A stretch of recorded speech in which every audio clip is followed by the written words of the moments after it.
Bueno, hoy empezamos una nueva unidad de trabajo, la unidad de trabajo 2, ¿vale? Es totalmente diferente, seguimos en electrotecnia básicamente, pero es completamente diferente a la anterior. La anterior tenía un gran contenido de matemático, por así decirlo, y esta no. Esta vamos a referir lo que tiene que ver con las instalaciones eléctricas. Así dicho, en general es algo muy amplio, porque es prácticamente todo un curso, todo un ciclo, básicamente, de instalaciones eléctricas. Entonces, vamos a intentar resumir en una sola unidad lo referente a lo que nos pueda interesar de las instalaciones eléctricas. Es una unidad, ya digo, que es muy amplia también. Todas son muy amplias. En principio, las instalaciones eléctricas, pues claro, se alimentan de energía eléctrica, pero la energía eléctrica, ¿dónde se genera? Se genera en las centrales eléctricas, que las hay de distintos tipos.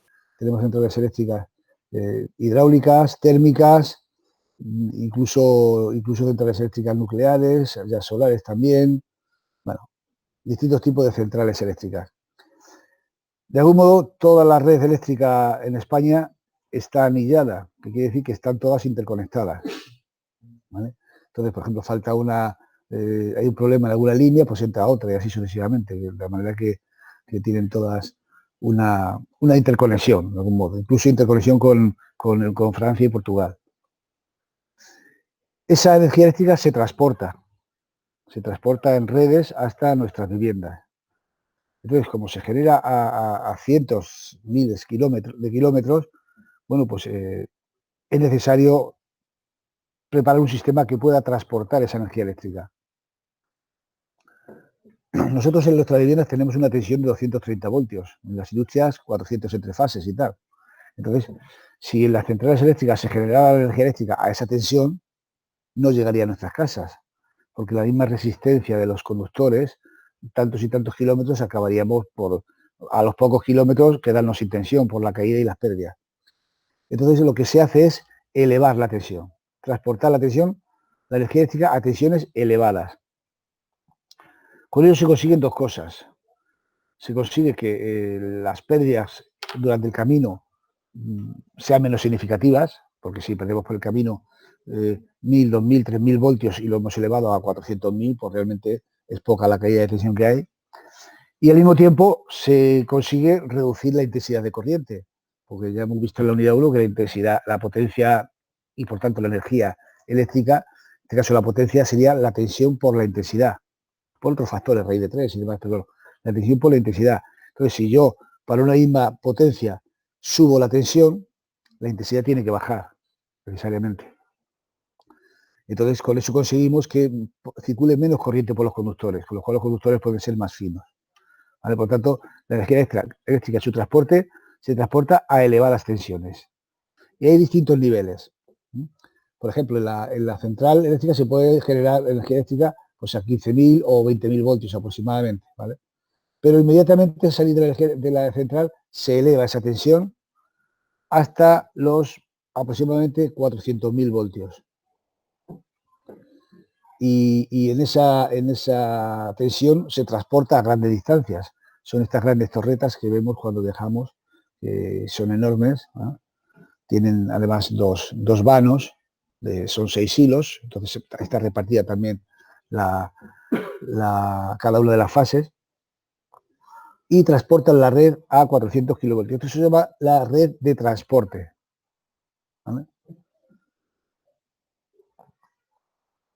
A partir de ahí, la tensión se va bajando a distintos niveles hasta llegar a nuestras casas, que llega ya a 380 voltios, ¿no? Digamos, si aquí tenemos un edificio de vivienda, pues la última etapa baja la tensión hasta los 400 voltios. Entonces, si aquí en la central lo generamos a 15.000 y lo elevamos a 400.000, ya cerca de nuestra casa se reduce a 400 voltios. ¿Cuáles son esas etapas? La estructura o sistema eléctrico. Tiene estos puntos. La producción, que se realiza en centrales generadoras, se generan los alternadores entre 3.000 y 36.000 kilovoltios aproximadamente. Esa energía eléctrica siempre se genera más o menos igual, es decir, hay una energía que se convierte en eléctrica a partir de una máquina rotativa que se llama alternador. o bien el vapor de agua, o bien la caída de agua. Lo que hace es mover unas turbinas que mueven a su vez un alternador, una máquina rotativa que es parecida a un motor, pero es lo contrario. En un motor metemos energía eléctrica y sacamos movimiento, en un alternador metemos movimiento y sacamos energía eléctrica. Ya veremos un poco eso cómo funciona en la unidad 4 cuando veamos máquinas. Entonces, todas las centrales eléctricas pues tienen sus alternadores, donde se genera esa energía eléctrica, donde se convierte básicamente la energía eléctrica. La energía no se genera, simplemente se convierte. Aprovechamos la energía térmica producida por una central nuclear, la energía mecánica de la caída de un salto de agua. Toda esa energía se convierte mediante un alternador. Inmediatamente está la estación elevadora, ya nada más llegar a salir de la central, la estación elevadora que eleva las tensiones a muy altas tensiones. Aquí bueno, pone un margen de tensiones, pero bueno, se puede llegar a elevar hasta los 400.000 voltios. Es lo que transporta la red de transporte. El alcance nacional, une entre sí los grandes centros de interconexión del país y su misión es transportar la potencia a grandes distancias. Las tensiones utilizadas son 110, 132, 220, 400 kilovoltios. Digamos que las redes de transporte son básicamente eso, 380, 400 kilovoltios. Esas redes de transporte llegan a otros centros que se las llaman subestaciones de transformación, SET. Y su misión es reducir la tensión de transporte a tensión, que se llama tensión de reparto. ¿Vale? Y se encuentra emplazada en los grandes centros de consumo. ¿Vale? Por ejemplo, si viajáis por la carretera de Cervera, al salir de Talavera, a la mano izquierda, hay una subestación, ¿vale? que tiene esta misión. Reducir la tensión de transporte a tensión de reparto. ¿Y qué tensión de reparto es esa? Pues la tensión de reparto se transporta en redes de reparto. Ya son redes que partiendo de las subestaciones llegan a tensiones de hasta 132 kilovoltios. Se bajan, digamos, desde los 400.000 voltios a los 132.000 voltios para ser distribuido en distintas zonas dentro de una amplia zona. Esa red de reparto, hasta ahora hemos visto dos tipos de estaciones y dos tipos de redes, la red de reparto llega a lo que se llama estaciones transformadoras de distribución, las ETD, que su misión es transformar la tensión del nivel de la red de reparto hasta la red de distribución en lo que se llama media tensión, líneas de media tensión. Esta línea de media tensión aproximadamente son 15 o 20 kilovoltios, no más, 15.000 o 20.000 voltios. Se encuentran normalmente intercaladas en los anillos formados por la red de reparto. Ya la red de reparto ya en sí forma un anillo. Es una red que está anillada y puede ser atacada por distintas zonas, ¿vale? Distintas líneas de reparto. Entonces, de esa red anillada van conectando a distintas ETDs, ¿vale? Para que veáis ahora ya media tensión. Repito, la estructura en anillo de las redes facilita la reparación de averías y demás. Falla una subestación, entonces se corta por un lado, pero se da corriente por otro sitio, ¿vale?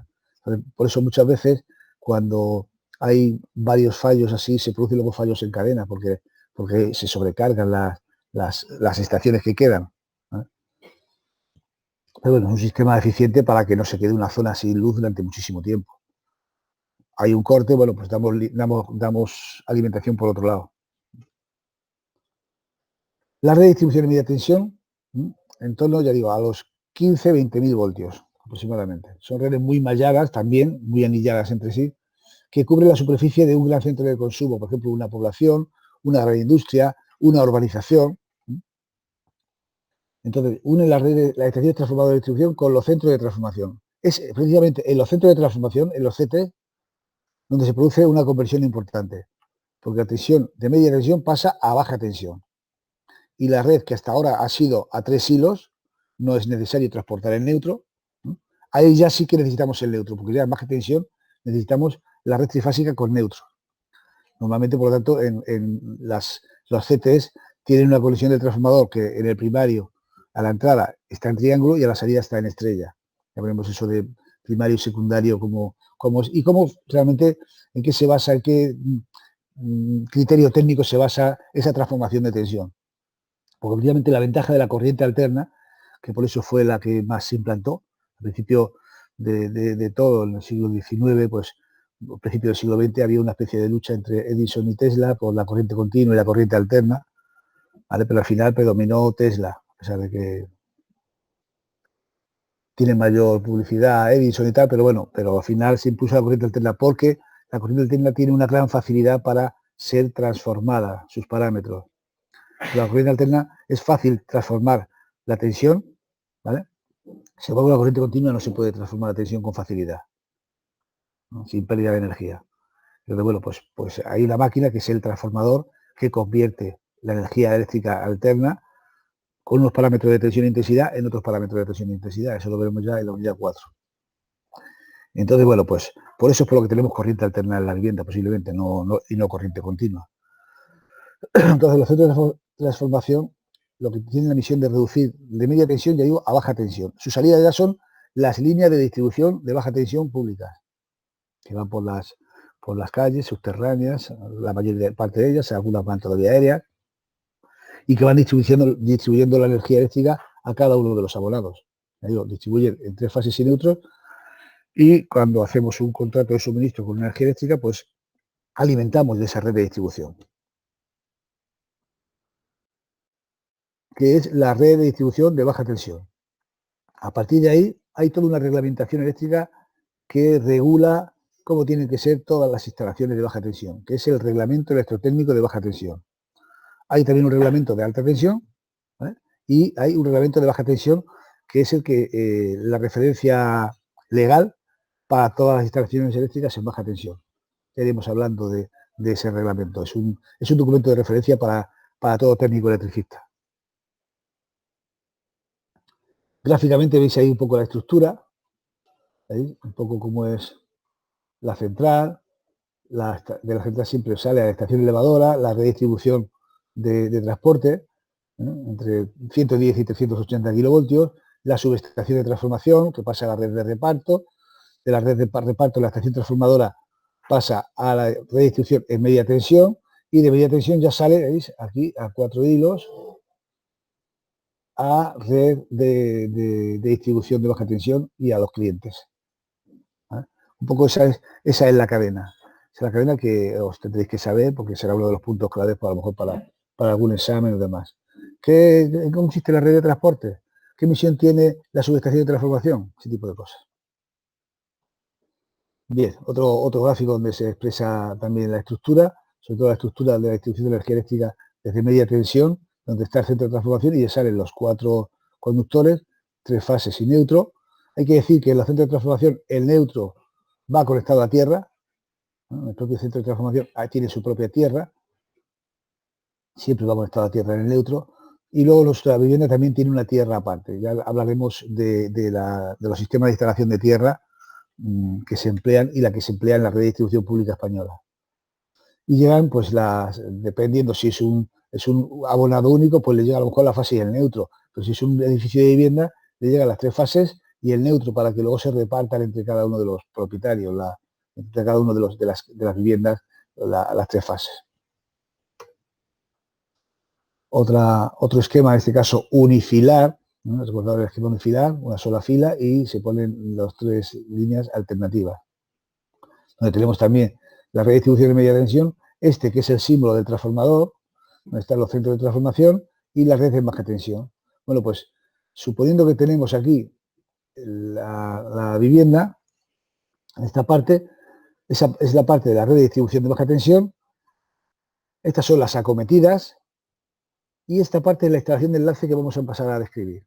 Es decir, ¿cómo llega la energía eléctrica a nuestras viviendas? Desde la red de distribución pública hasta el interior de nuestra vivienda. ¿Cómo llegarían?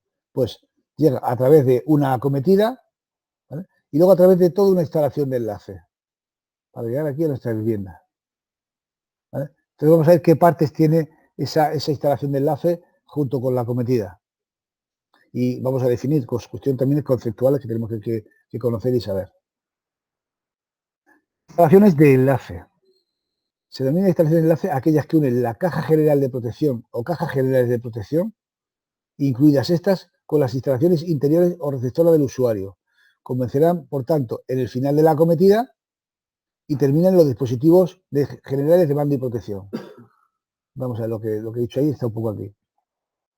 La instalación de enlace termina en el final de la acometida, que sería esta sería la caja general de protección o caja de acometida, que aloja los fusibles de protección, y empieza aquí la instalación de enlace y termina en el interior de la vivienda. ¿Vale? De algún modo, ya la acometida forma parte también de algún modo de esa instalación de enlace, aunque también desde el punto de vista del reglamento la contempla como parte de la línea de distribución, pero sería la acometida y la instalación de enlace, lo que vamos a ver. Acometida. Caja general de protección. Línea general de alimentación. Elementos para la ubicación de contadores o centralización de contadores. Derivación individual y dispositivos generales de mando y protección. Vamos a ir describiendo cada una de esas cosas, pero ya os lo puedo avanzar de algunas de ellas. Es la acometida, ya digo, la que engancha en la línea de distribución pública general y nos lleva a nuestra caja general de protección. Es una caja que tiene fusibles para proteger toda la instalación eléctrica a partir de ahí. De ahí va hasta los contadores a través de la línea general. Vale. A través de la línea general va a los contadores y de los contadores ya sale la derivación individual a nuestra vivienda y los dispositivos generales de mando y protección es la caja de interruptores automáticos que tenemos dentro de nuestra vivienda. ¿No? Normalmente al entrar, en la entrada, si os fijáis bien en vuestra casa, pues tenéis un cuadro empotrado, ¿verdad?, que tiene ahí todos los automáticos. ¿Vale? Esa es la caja donde se alojan los dispositivos generales de mando y protección. Gráficamente, una línea de instalación de enlaces junto con la acometida la podemos ver aquí, lo que sería un edificio destinado principalmente a viviendas, donde tenemos la redistribución pública, donde teníamos la acometida,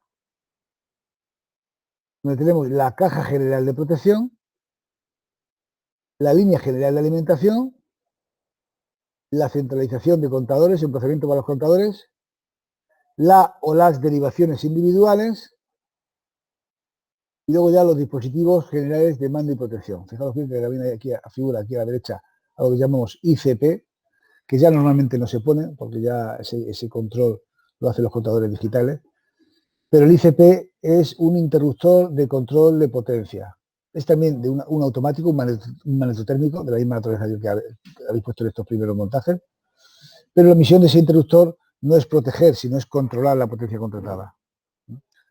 Ahora mismo, ya te digo que no se suele poner, no tiene las instalaciones antiguas, pero es un interruptor que tiene una intensidad tasada en lo que nosotros hayamos contratado.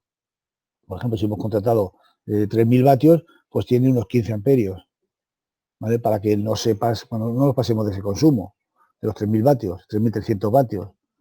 Aunque luego los automáticos que hay dentro tienen intensidades mayores, dice, bueno, si aquí tengo uno de 25 y está después, y aquí otro de 40 y está después, vale, pero es que este te lo pone la compañía, además con un precinto, para que no lo puedas manipular, para controlar la potencia que consumes.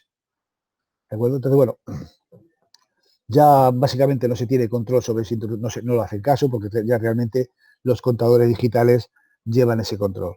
Si nos pasamos de la potencia contratada, el contador dispara el sistema y te deja sin corriente. Para volver a tener corriente hay que bajar el magnetotérmico de nuestra vivienda o el diferencial principal de nuestra vivienda y volverlo a subir. ¿Vale? Entonces, bueno, ya los ICPs figura aquí, pero los ICPs ya no tiene mucho sentido con el control que se hace con los contadores digitales. Bueno, pues esta es la estructura de una instalación de enlace, desde la caja general de protección hasta el interior de las viviendas. La instalación de la vivienda, que es esa zona, pretende ser esa zona amarilla que hay ahí. Vamos a describir los distintos tipos. Lo que hemos visto antes es una situación en la cual los contadores están centralizados todos en la planta baja, ¿vale? Tenemos todos los contadores centralizados. Es posible que se dé una situación que los contadores no estén centralizados, que sea un edificio tan grande y tan alto, ¿no?, que ya requiera otro tipo de instalación de contadores. Por ejemplo, aquí en el edificio de La Paz, que es el más alto de aquí de Talavera, pues no tiene una centralización en planta baja, tiene varias centralizaciones, se llama contadores por plantas. Es esta otra distribución. Otra distribución en la cual tenemos la redistribución exactamente igual, la acometida y la caja general de protección igual, Pero la línea general de alimentación se distribuye en toda la vertical del edificio, porque en cada planta o cada dos plantas tenemos una pequeña centralización de contadores para las viviendas de esa planta, ¿no? Entonces, tenemos emplazamiento de contadores en cada planta, o en cada dos plantas, pero vamos, podemos suponer que tenemos emplazamiento de contadores en cada planta. Con esto tenemos que la línea general de alimentación es muy larga, ¿eh? Vemos aquí que la línea general de alimentación, que es la de color naranja, pues va desde abajo hasta arriba del todo. Y luego en cada planta, pues tenemos esa centralización de contadores que va a las viviendas de esa planta, ¿vale? Que sea una u otra tiene su importancia, porque cuando vayamos a proyectar o a diseñar una red de enlace, una instalación de enlace, hay que determinar las secciones de los conductores de cada una de las partes de la línea general de alimentación y de las derivaciones individuales. Entonces, ya veremos que topológicamente es importante eso. Hay que considerar si los contadores están centralizados en planta baja o por plantas para establecer los criterios de cálculo de las secciones de los conductores. ¿De acuerdo? Ya lo iremos describiendo. Los dispositivos generales de mando y protección, el ICP y la instalación interior. Básicamente, esa es la instalación de enlace. Y eso es algo que tenemos que conocer, ¿eh? De tal forma que ya conocemos cómo se distribuye la energía eléctrica desde la central hasta el interior de nuestras viviendas. Y debemos de conocer cada una de esas partes. Óscar. Estamos bien. Venga. Hay otro supuesto de instalación de enlace, porque me podrías preguntar, bueno, ¿y qué pasa cuando tenemos un chalet adosado o una casa unifamiliar y demás? Bueno, pues son casos específicos o especiales de las instalaciones de enlace. Ya no hay por qué tener una línea general de alimentación y una derivación individual. Ya realmente no existe la línea general de alimentación, porque realmente lo que existe es de la cometida a fusible y contadores que están en la misma caja, y de ahí la derivación de nuestra vivienda. Digamos que ahí desaparece esa división que teníamos antes de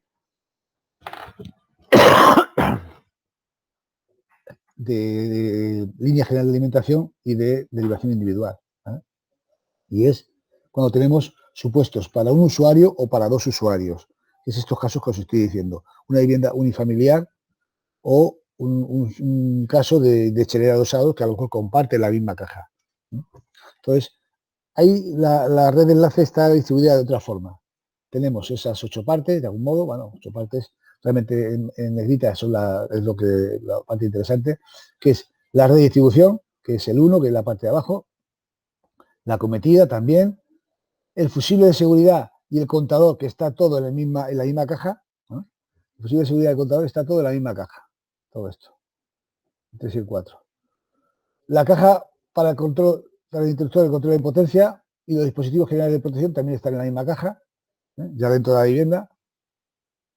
Digamos que esto, el ICP y los automáticos están en la misma caja, aunque si os fijáis bien, los que tenéis ICP, veréis que está separado el ICP del resto. Hay un automático que está separado, incluso con un precinto, ¿vale? Para evitar su manipulación. Pero están también eso siempre en la misma caja, ¿vale? Y luego la instalación interior. O sea que aquí podríamos hablar de acometida, caja de protección y medida. Esto aquí no lo pone, pero esto se llama, donde va alojado el contador y el fusible, se llama caja CPM, caja de protección y medida. Lo digo para que lo pongáis en todo caso, porque no parece que haya aquí ninguna, no esté puesto. La caja de protección y medida que aloja el fusible y el contador. Ahora lo veremos en imágenes cómo es esa caja de protección y medida. CPM, para que lo pongáis ahí. Podéis hacer aquí un círculo o una línea discontinua que abarque el contador y el fusible, y eso es la caja de protección y medida. Cuando son dos abonados, la caja de protección y medida contiene los dos contadores y los dos fusibles. ¿Vale? Bien. Visto eso, ya sabemos la distribución de la instalación de enlace, los distintos tipos de instalación de enlace y qué elementos contiene la instalación de enlace. Veremos que la instalación de enlace, como toda la parte de la instalación eléctrica, se prevén unas pérdidas, ¿no? ¿Por qué necesitamos esa previsión de pérdida? para calcular la sección. Cuando lo calculemos, en la unidad 3 calcularemos secciones. Pero en esa instalación de enlace, como en la cometida, se prevén una serie de pérdidas. Digamos que entre la cometida y la instalación de enlace, pues se prevé más o menos un 3%. ¿Vale? Pero en la instalación de enlace se prevé, y así hay que calcularla, 1,5% de caída de tensión en la instalación de enlace. Es decir, desde la caja general de protección hasta los aparatos de protección, ¿no? A la caja de dispositivos generales de mando y protección. Y ese 1,5%, pues es lo que debe tener cuando tenemos un solo abonado, ¿no? Toda la línea, y no hay historia, hay que calcular la sección del conductor para que haya un 1,5% de pérdidas. ¿En qué se traducen esas pérdidas? En caída de tensión.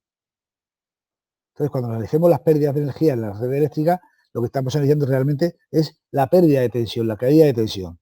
Porque al final, una línea eléctrica es un objeto que se pone en serie con el receptor. Y entonces, un objeto que se pone en serie con el receptor lo que hace es absorber tensión. Recordad que en serie las tensiones se reparten. Una parte de la tensión se queda en el receptor, en este caso en la vivienda, y otra parte de la tensión se queda en las líneas. ¿Vale? Entonces, cuando analizamos las pérdidas en las líneas, analizamos las pérdidas de tensión o caídas de tensión. Y esa caída de tensión es de un 1,5% en la instalación de enlace. Si estamos en un suministro individual, es un 1,5% es lo que te lleva la línea de enlace, la desviación individual, no hay otra. Es que es esta parte azul de aquí abajo. ¿Vale? Se traduce en esta tabla. Ahora bien, si estamos en un edificio de viviendas, donde hay línea general y derivaciones individuales, como la línea general es común y las derivaciones individuales son particulares, pues ahí el reglamento de tendido de baja tensión prevé un reparto de ese 1,5%. O sea, especifica ese reparto. Aunque en total ha de ser un 1,5%, pero el reglamento te dirige y te indica qué tanto por ciento de esa caída de tensión tiene que tener cada parte. Y entonces, ese tanto por ciento, ese 1,5%, se reparte en 0,5 y 1%. Entre la línea general y la derivación individual. ¿Vale? Pero como hay distintos casos de instalación de enlace, es decir, pueden estar los contadores en planta baja o pueden estar por plantas, pues ese 1,5% es diferente en cada caso. Por ejemplo, cuando los contadores están en planta baja. Cuando los contadores están en planta baja, aquí tenemos que la línea general de alimentación, es esta naranja de aquí, es más corta. Suele ser más corta porque los contadores están en una habitación de contadores y tal, cerca de la caja general de protección. Es una línea más corta. ¿Vale? Y sin embargo, las derivaciones individuales pues pueden llegar a ser muy altas, muy largas. Las de la primera planta serán más cortas, pero las de la última planta serán más largas. Entonces ahí se unifica todo el criterio. Bueno, pues como en este caso, la línea general de alimentación es corta y la derivación individual es larga, la caída de tensión que se prevé es de un 0,5%, lo veis ahí en el color naranja, para la línea general de alimentación y el otro 1% para la derivación individual. ¿Vale? O sea, tiene esa lógica. Tengo un 1,5%. Más o menos, como una más pequeña, le dejo el 0,5 y a la otra que es más grande le dejo el 1. ¿De acuerdo? Sin embargo, en el otro caso, que es al contrario, porque la línea general de alimentación puede llegar hasta la última planta, y sin embargo la derivación individual se supone que son más cortas, porque llegan, se distribuyen de la misma planta de la vivienda. Entonces ahí es al contrario. La línea general se queda con el 1% y la derivación individual con el 0,5%. ¿De acuerdo? ¿Entendéis esto? ¿No? Es decir, es un 1,5% que se tiene que repartir entre la línea general de alimentación y la derivación individual. Entonces, si la parte corta se queda con el 0,5 y la parte más larga se queda con el 1%. Si estamos en contadores centralizados en planta baja, la parte corta es la línea general, por tanto, esa se queda con 0,5%. Si estamos en el otro caso, la parte más corta es la de la derivación individual, que va de los contadores a la vivienda. Por tanto, esa se queda con el 0, es esa la que se queda con el 0,5%. Esto vamos a incidir sobre ello cuando en la unidad 3 veamos, tendremos que ver el cálculo de los cálculos que se establecen en las líneas, en las instalaciones eléctricas. Aquí no lo vamos a meter en cálculos, simplemente estamos describiendo. ¿De acuerdo? Entonces, sobre estos porcentajes de caída de tensión volveremos en la unidad 3, pero ya que os vayan sonando, ¿no? Eso de que los contadores estén en planta baja, estén por plantas, las caídas de tensiones en un sitio y en otro y demás. Bien, ahora vamos a ver unas cuantas imágenes y al mismo tiempo vamos a incidir en esas partes de la instalación de enlace. Por ejemplo, la acometida. No forma parte de la instalación de enlace, pero bueno, de hecho está en la misma instrucción técnica complementaria del reglamento de baja tensión. ¿Veis esto? Por cierto, como he dicho antes cuando hemos establecido las relaciones, ¿veis estas nomenclaturas que pone aquí? ITC BT06, ITC BT07. Bueno, pues son las instrucciones técnicas complementarias del reglamento de baja tensión. ¿Qué son las instrucciones técnicas complementarias del reglamento de baja tensión? Bueno, pues el reglamento de baja tensión es un articulado del Boletín Oficial del Estado, una serie de artículos, pero adscrito a este tiene la parte más importante desde el punto de vista técnico, porque el articulado ofrece muy poca información de lo necesario, de cómo tiene que ser la instalación eléctrica. Son las instrucciones técnicas complementarias las que detallan todos los aspectos técnicos de las instalaciones eléctricas. Y entonces hay un número total de 53, creo, instalaciones técnicas complementarias.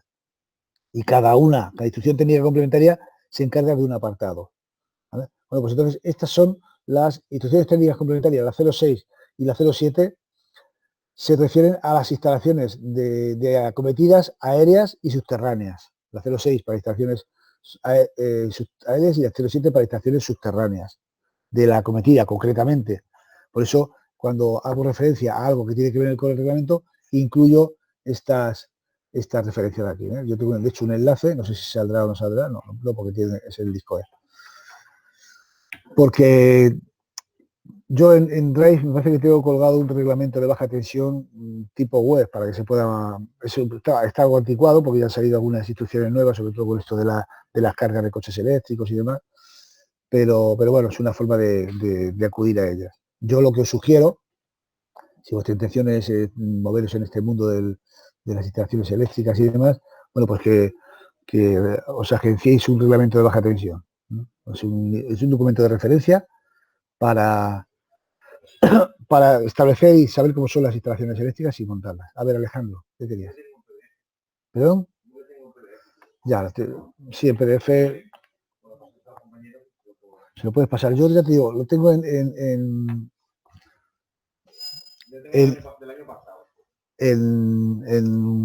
enlazable, es decir, tú vas con enlaces, pues como aquí. Aquí lo que pasa es que este está, pero lo tengo aquí, verás. Esto lo podéis descargar del Drive, porque lo tengo en web, pero ya te digo, eso es un reglamento donde, mira aquí, ¿veis? ¿Veis? Aquí es un enlace, es un RT-RAR, entonces tú aquí entras y tienes aquí el reglamento, ¿vale? El articulado, y aquí acceso a las ITCs, y te va moviendo por las ITCs, ¿vale? Es una forma de navegar pues, sencilla, ¿ves? Lo que he dicho antes, la red de distribución de baja tensión, pues vamos aquí. Aquí tenemos la red de distribución de baja tensión, lo que es esa normativa. Ya tenemos toda para allá, ¿vale? Este tiene la ventaja de que está indexado, que tú vas pasando, tú vas dando los enlaces y vas accediendo a cada punto, ¿vale? Entonces, bueno, sobre un PDF tiene esa ventaja de que vas enlazando de uno a otro y tal. En cualquier caso, bueno, ya te digo, este tiene cierta antigüedad porque realmente además no tiene, me parece que no tiene las 53 instrucciones. A ver, de hecho no las tiene porque es bastante antiguo. Tiene hasta 51, ¿ves? Pero hay otras dos más que han salido nuevas. Pero bueno, pues ahí siempre conviene estar actualizado. En cualquier caso, donde esté un libro que lo podáis consultar con rapidez, pues es lo más rápido y lo mejor. Habrá compañeros de otros años que, bueno, que puedan aconsejar sobre qué reglamento, porque hay muchos editoriales que tal. Hay algunos reglamentos que están más documentados que otros, con más ayudas y tal. Y bueno, eso es importante también tenerlo en cuenta. Hay que decir que este reglamento de baja tensión, pues, no es un documento original en sí mismo, sino que está basado en otras normas, en las normas UNE, que son normas de carácter general.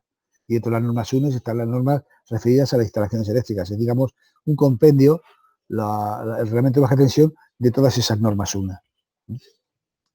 Bueno, después de esta introducción a lo que es un poco, en términos generales, el reglamento de baja tensión, bueno, pues aquí veis la acometida. Decimos que la acometida conecta desde la línea general de alimentación, o sea, desde la red de distribución pública, conecta hasta la vivienda. Aquí tenemos algunos ejemplos de esa acometida.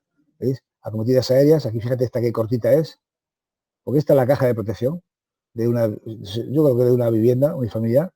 Entonces, la acometida es este trocito de cable que va de la red pública, que es esta red trenzada posada, que la llaman, hasta la caja general de protección, que sería esta. ¿Vale?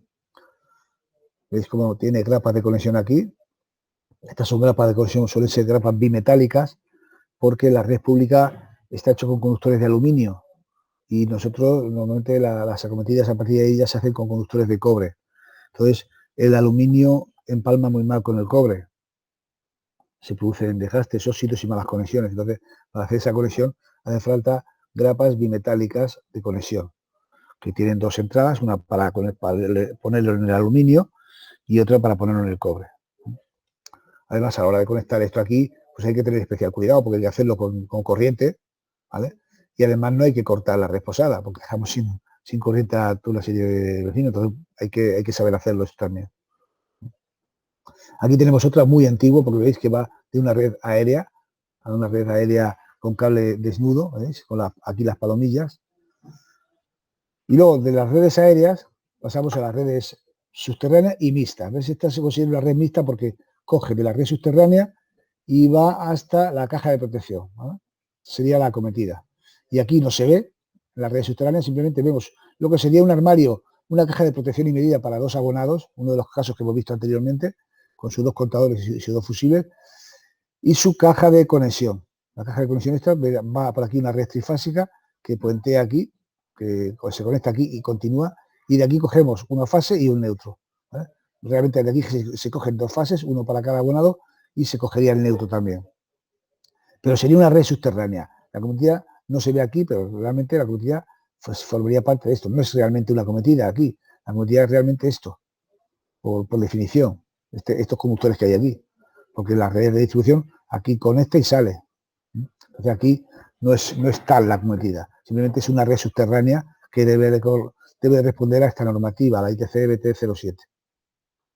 La caja general de protección puede ser desde una caja aérea de la superficie, como es esa, donde ahí van alojados los fusibles, el o los fusibles, si es un solo volado irá un fusible, si es un edificio de viviendas irán las tres fases, sí, eso ya dependerá de cada caso. Aquí tenemos una caja general de protección ya trifásica, donde vemos que van los tres fusibles, ¿vale? Aquí van, no se ven los fusibles, pero van las cuchillas donde se alojan los fusibles, aquí son fusibles de cuchillas, se tiene que coger con un útil especial para no tocarlos y meterlos a presión, ¿eh? Y esta chapa que veis aquí, y que aquí se percibe, es una barra de conexión para el neutro. El neutro no se debe de proteger en la red trifásica, ni siquiera se debe de cortar. Es muy peligroso cortar el neutro, ¿vale? Muy peligroso porque, lo voy a explicar ahora, si me deja está bien, tengo el ratón mal. Si yo tengo una red trifásica aquí,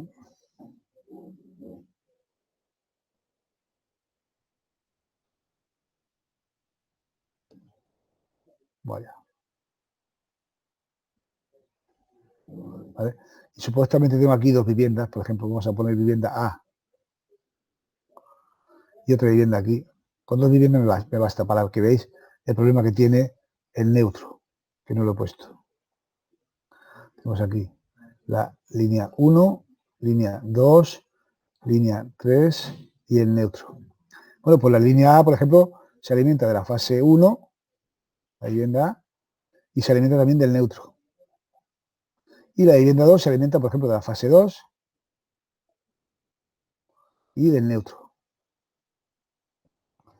Bueno, pues si en situación normal, bueno, pues cada vivienda tiene sus 230 voltios porque entre la fase y el neutro hay 230 voltios. Pero imaginaos que por las razones que sean, el neutro se corta. Ahí. El neutro se corta. Entonces, en ese caso, deja de convertirse en un nivel cero de referencia. Simplemente se convierte en un conductor de tal forma que tenemos conectado en serie esta vivienda de aquí con esta vivienda de aquí. Lo tenemos conectado entre dos fases. Aquí entre dos fases hay 400 voltios. Si las viviendas están consumiendo lo mismo, tienen las mismas cosas enchufadas, ¿no? Es decir, tienen la misma resistencia, cada vivienda se queda con 200 voltios. Porque están en serie, lo veis, ¿no? Esto lo veis que están en serie. Si se quita el neutro, se quedan en serie. Pero claro, que dos viviendas, y cuando, no solo cuando son dos viviendas, sino cuando son muchas más, estén todas iguales, eso es absurdo. Entonces puede ocurrir que se repartan de manera muy diferente. Puede que aquí se me queden 350 voltios y aquí se queden 50. Con lo cual, esta vivienda tendría un grave problema con todo lo que tenga enchufado. ¿Vale? Entonces, por eso es peligroso en un sistema trifásico con neutro cortar el neutro. Ni se protege ni se corta. ¿De acuerdo? Eso es muy importante. Y por eso, aquí, la caja general de protección tiene en el neutro una barra que no se desconecta nunca. Si tenéis que desconectar la barra esta, primero aseguraos de desconectar todos los fusibles. O al menos dos de ellos, claro. Entonces, si queréis luego quitar el neutro, lo quitáis. Normalmente no hay por qué quitar esto porque hay luego después elementos de corte, aguas abajo de esto que facilitan el mantenimiento, ¿no? Pero si tuviera que hacer alguna conexión o reparación en la misma caja de conexión y tenemos que quedar sin corriente a partir de aquí, quitamos las tres fases, pero el neutro no. Si tenemos que quitar el neutro, por las razones que sea, pues quitamos las tres fases primero y luego el neutro. Y luego a la hora de conectarlo, conectamos primero el neutro y luego las tres fases. Eso es muy importante, porque podemos tener graves problemas legales incluso. De reclamaciones y tal. Oye, que a mí se me ha estropeado la televisión, a mí el frigorífico, a mí la lavadora. ¿Quién me paga esto? ¿De acuerdo? Entonces siempre habrá que las casas de seguro buscan responsables inmediatamente. Entonces, por eso el neutro no se protege y por eso aquí lleva una barra simplemente de conexión para el neutro. En el caso de las cajas de protección y medida, pues no existe tal caja general de protección. Existe una caja de protección, y los fusibles aquí, y medida, veis los contadores. ¿Vale? La caja de protección y medida siempre suele ir encima de una caja de conexión, una caja de derivación. ¿Vale? Llega a la red subterránea, conecta y continúa. Y de aquí es donde se conecta la fase que queramos. Aquí aparecen las tres fases y el neutro. Bueno, pues para una vivienda cogeremos una fase y un neutro y se conectará al contador y luego ya el contador va a la vivienda. ¿De acuerdo? ¿Veis ahí otra imagen? ¿No? Aquí ya veis aquí el fusible y aquí ya veis incluso un contador digital. A ver, este contador digital de aquí. Pero también tiene su fusible y su conexión de neutro. En un sistema monofásico el tema ese del neutro no es tan importante, porque en su sistema monofásico no hay posibilidad de conectar en serie entre dos fases, lógicamente. Lo que os he dicho antes del neutro tiene sobre todo importancia en los sistemas trifásicos con neutro.